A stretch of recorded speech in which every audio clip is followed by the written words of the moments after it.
Hey, you're listening to Blindsight. Let's go.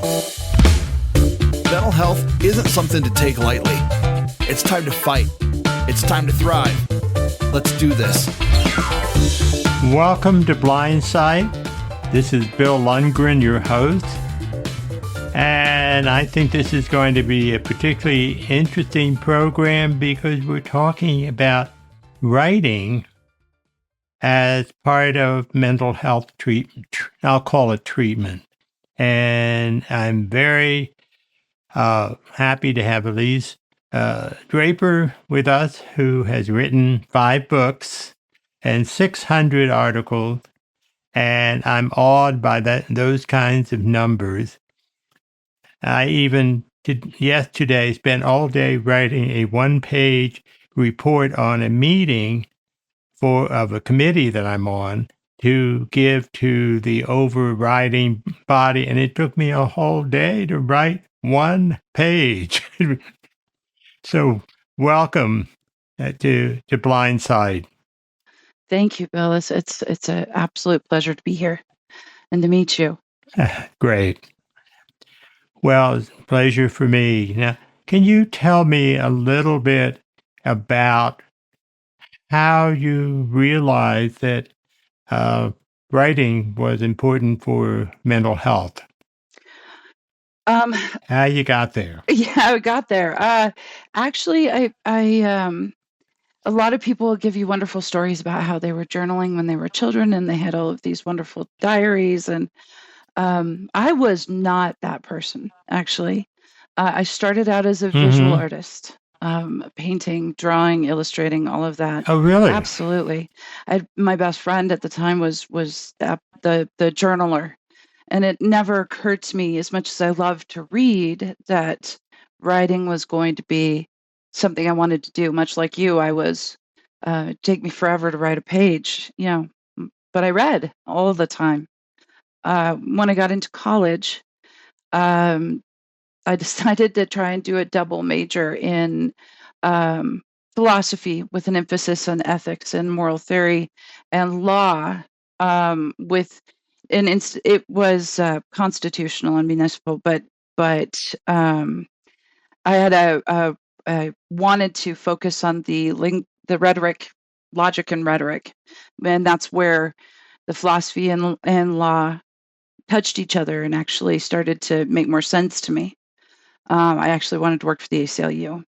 But at that time, when you're taking on this much schoolwork, you learn to write and write fast and write your own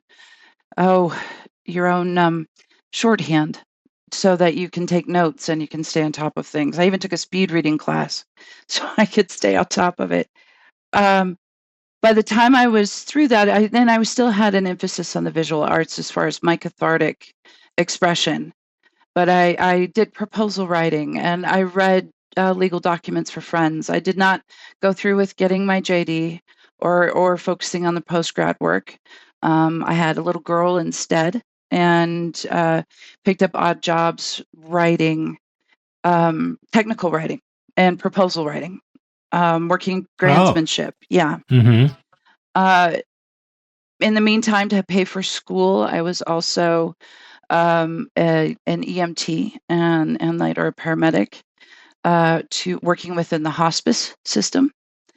About 2006, I started working with terminal children, severely special needs and terminal children. And sure, the weight of everything was just too much to express in my art. I needed to find another outlet, and that's when I started writing fiction. So it was this big buildup, but I've always had a love of the arts as a cathartic experience, a way to express those things that you cannot express otherwise. Music is in there too. I've always loved music. I'm not a musician. My daughter is a soprano and a music teacher, a vocal teacher, and I couldn't be more proud of her. But so yes, the arts. Absolutely. I think the arts are imperative to mental health. I couldn't agree with you more. Mm-hmm. Mm-hmm. That's where I ended up. So then what really crystallized in your mind the use of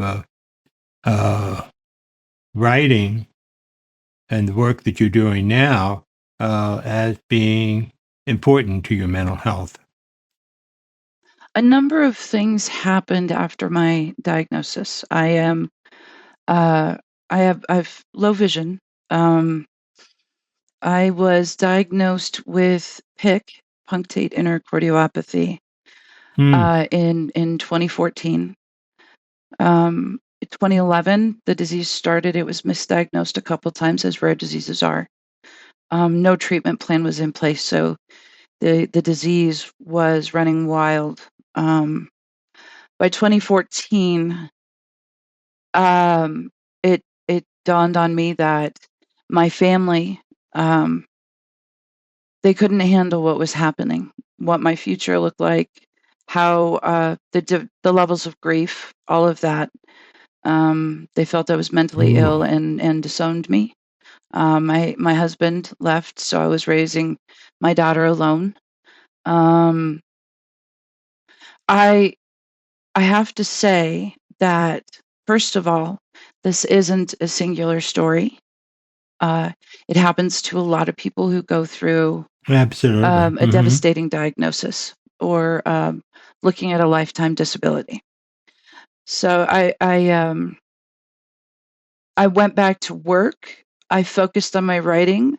I turned to my writing colleagues, my friends that I had built over the years, and I realized I could make a family of my own, structured out of strength and consideration.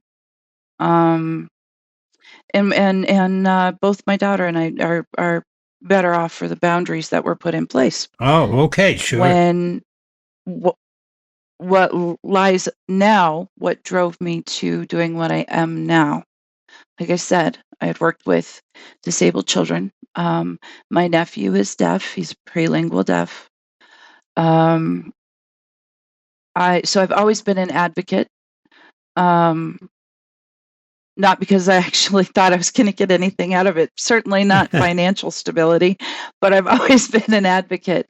Um, and then I found myself in a position where I needed an advocate. And that's a very, very strange Mm-hmm. juxtaposition for an independent person. So I think that I had to dig deep and find strength. And my writing, my background in writing, helped me actually work from home. When I was after 2014 till 2019, I actually worked for Johnson Control Engineering Company in a special operations department, helping with coding on video surveillance. By the time the disease had progressed enough that I couldn't do that anymore, and looking at those computer screens all day long was quite painful. But when I couldn't drive and things started to look very south for me, employment-wise, I found that I could return back to my writing and my publishing skills that I had developed before the diagnosis. And it's led me to this place where I don't I still crave the support, the Sure. love that we all crave, but I find that I'm happier. I'm happiest when I'm in an advocate position.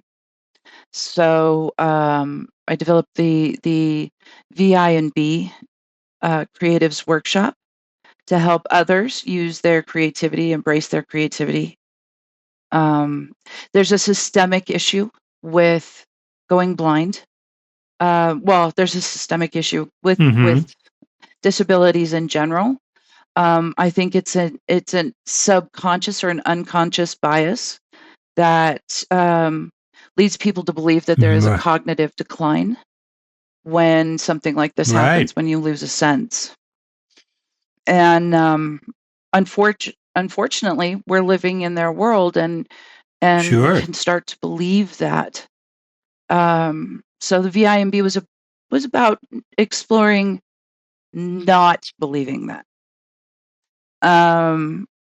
Since then, it has been taken under the umbrella of the Inclusive Publishing House that I'm the marketing director for. So it is considered a 501c3 project. That way it can generate its own funds. And we've already made sidelong partnerships with Friends of the Arts. The FIA is a visual art, textual art, sculpture, the arts for the blind community. I highly recommend people check that out as well. Yes, so that's where I'm at now, and I have 3 main purposes within the VI&B. We want to explore and celebrate the creativity, the minds, and the cleverness that still exists, no matter where our eyesight may be. We want to actually offer a platform of education from experts on how to develop a writing career, should they be interested. It's something we can do at home, and with our screen readers, it's a natural progression. So there are there's tips, there's tricks. We have 3 separate audio visual tracks to go over grammar, points in grammar, so that you can listen to your work read back to you and actually apply grammar. There is, so we're trying our best. There's also blogging, an example. And then a good friend of the VI&B, Paul Mars, has actually talked about creative writing as a profession. So there's the professional experience in case people are interested on how to begin there. We're hoping soon to have an incredible interview with a writer and dear friend that happens to be an expert in resumes, so that he can help the community sift through their resumes and make them look better and sound better.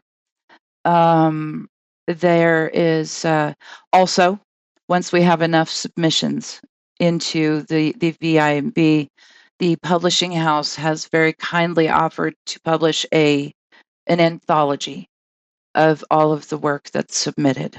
Wow. You are an I've advocate. gone back to being advocate. Yeah, you are very much an advocate.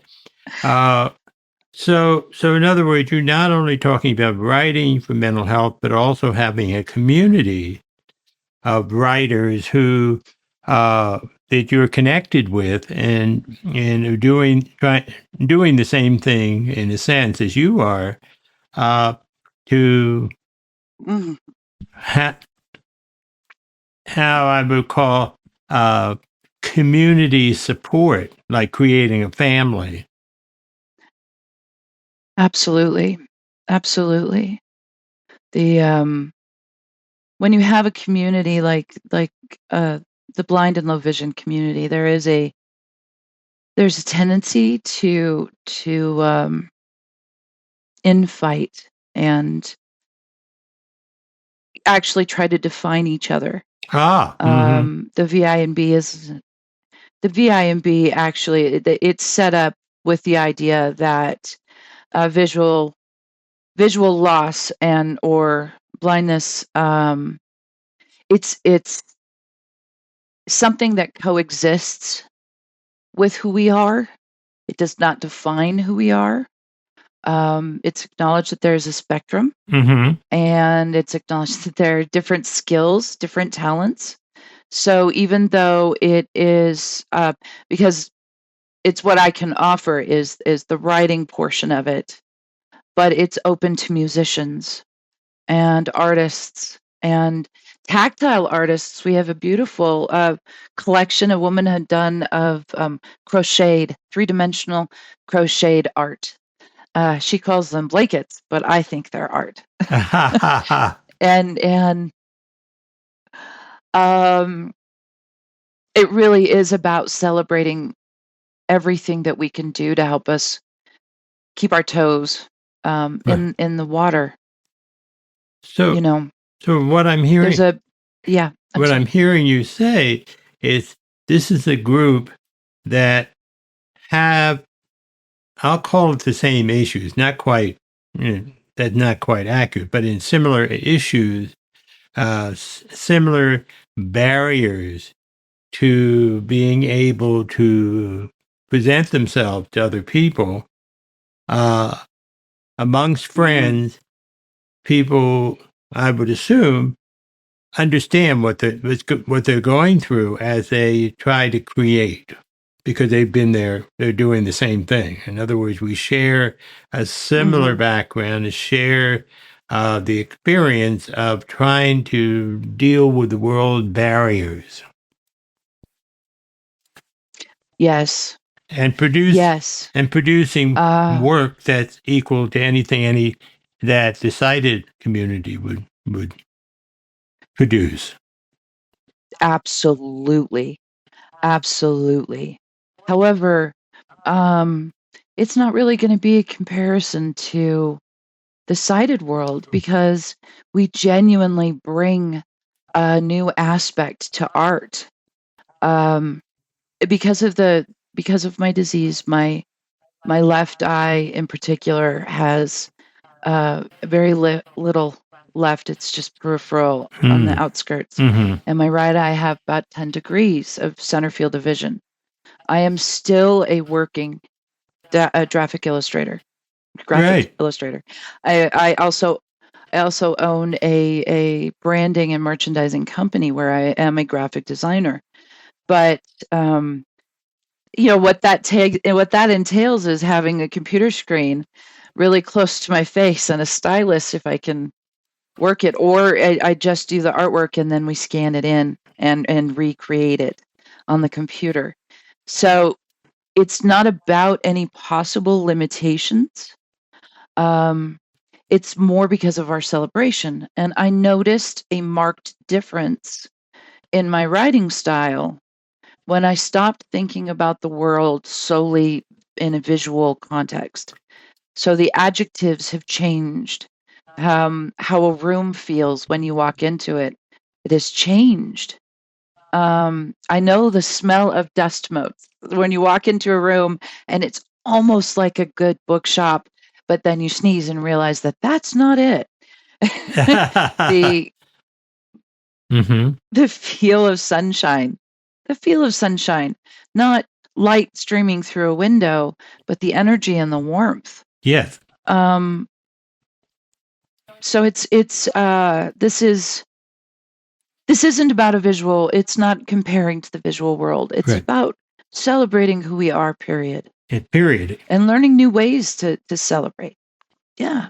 And that's the marvel of it. Yeah. To take where we are and make all parts of it produce what we want to produce, not in competition, but in terms of being able to be fully creative, what it sounds like. Yes. Yes. Absolutely. I think that there is an absolute catharsis. I listened to a beautiful speech years ago. One of the original advocates for the ADA, and I can't remember her name right now, but she had said, what people need to remember is that we are all only temporarily abled. Disability is something that creeps up on all of us, especially with age. And that when we make the world more accessible to the most vulnerable, it makes the world more accessible to everyone. There's really no downside to accessibility. And I want that to be the same theory behind the creative world. Right. If it wasn't for the blind community, the first audiobooks would not have been recorded. Right. If it wasn't for the blind community, the typewriter, the keyboard would not have been created the way it was. It wasn't for the deaf community, we wouldn't have text messages. There are advancements that benefit everyone equally. And if in any way we can find advancements in the creativity realm as far as helping mental health, going into mental health, it will actually help everyone who grieves. And it absolutely is a grieving process when you start to absorb a diagnosis such as this. Every day is a little bit different. I walked into the wall the other day and I broke my glasses and I broke my toe and I tore off my toenail. And my thing is, no one goes blind gracefully. You just don't.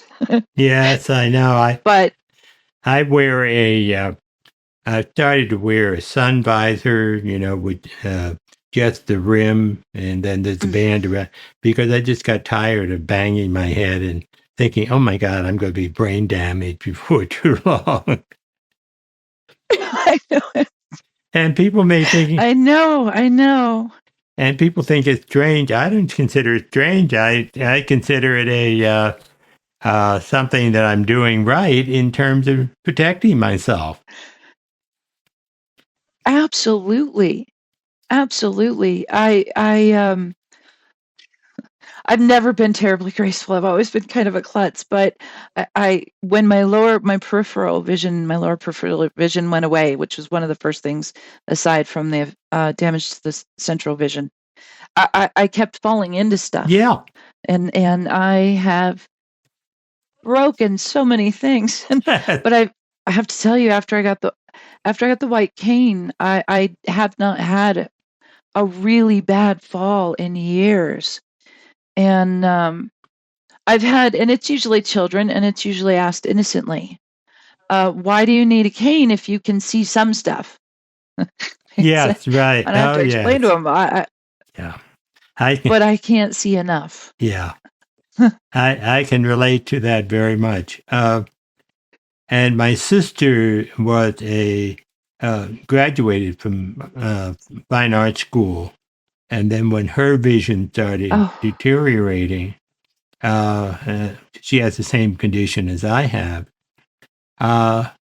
Instead of feeling bad about herself, which unfortunately a lot of people are encouraged to do, she changed her the things that she would focus on. She was doing more wood sculpture, bronzes, things she could manipulate with her hand. And she also discovered a device. I have a cheaper version of it that would tell her colors of something. Yes. And she put, yes. So she loved weaving, but this device would tell her not only what color it is, but what percentage of different colors might be in that particular yarn. And she's done some lovely weavings. And, and this thing that I'm hearing you tell me, that your organization is offering help to people, hope to people, because we say, no, we don't have to give up who we are. We just have to make some adaptation and present the kind of work that we want to present. Am I saying that right? Absolutely. I think so. Yes, absolutely. And then just because affirmation is always good, and genuine affirmation is always good for the human mind, the spirit, and the community. Celebrating those creative moments. A good friend, well, she's a recent friend, but became a good friend very quickly. Chris and I had talked about the creativity aspect of what we're doing, and that we're actually, and just as a side note, we're going to be providing or writing a grant proposal to Reader's Digest, who has a special grant for the visually impaired community to support the VI&B. So that's wonderful. But Chris is the mind behind all these wonderful things, and openly admits that she does not have a creative bone in her body. So we decided what we could do what we could do is have a group. We'll get together and we can throw pottery. We can make pots and stuff.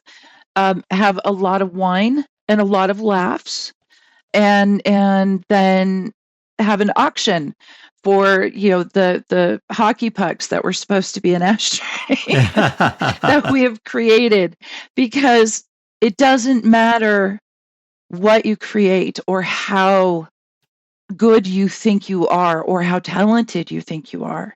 There is an exchange of energy when you create something. Absolutely. And we have a wonderful lyricist who's a musician who works off and on with the committee, and we have a gentleman that we had just met who actually plays the piano in his church. And I asked him if someone could record him so that we can put that up, because everything we do should be celebrated. Absolutely. Visually impaired, blind, sighted, everything. These things should be celebrated, and there is that energy exchange. It does help. It helps with grief. It helps with anger. It helps with anxiety. It helps with mourning. It helps.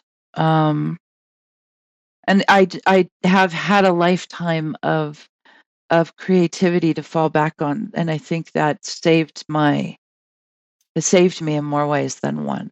Absolutely.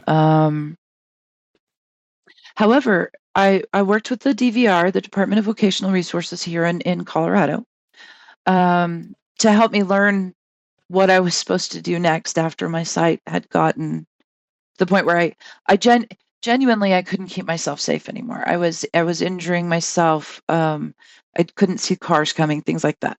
So, when I spoke to them, they were extremely helpful. They helped me with tech. They introduced me to JAWS. The white cane, the mobility instruction. Shout out to Jadwiga. And an opening into a community where I attended the Union Station support group, and a bunch of like-minded professionals who just happened to have lost their sight. And it's beautiful. It's a wonderful thing. But what surprised me with the DVR was there were no jobs offered outright that really actually spoke to the more liberal arts, educated and talented. So the idea of working in an assembly line or going to tend to vending machines, that's a mark of underemployment that feeds the systemic ableism we put upon ourselves. Absolutely. We need to remember who we are and do it. Actually, that was the driving force behind the Creatives Workshop. As I went to the DVR lectures and I was speaking to groups of the blind all over Colorado about writing as a profession. And what surprised me were how many people really wanted to.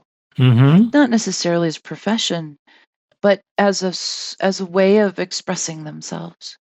And so that it just made sense to start the VI&B. And now that it's part of a publishing house, there's so much more we can offer. It's very exciting, I think. Hello, everybody. Jonathan Price here, your podcast producer at AfterSight. I want to thank you so much for listening to this episode of Blindsight with Elyse Draper. Now, you're listening to part 1. So if you're confused as to why you're hearing my voice, it's because we're splitting this episode up. So come back next week for part 2. Before you do that, we want you to go to aftersight.org/hike, because there you're going to find information on our annual Audio Trekkers hike. This is happening September 13th, and we cannot wait for you to join us. Bring your guide dog, bring your family, your friends, your kids, your neighbors, your coworkers, whoever, to come join this really unique experience hiking up a hill and just experiencing the great outdoors all together. If you have any questions, visit aftersight.org/hike, and you can visit us at aftersight.org for more information about the organization. If you have any questions, comments, or concerns, send us an email, feedback@aftersight.org, or give us a phone call, 720-712-8856. All right, we hope you have an amazing week. Enjoy the weather. Don't get too burned out there. We'll talk to you next week.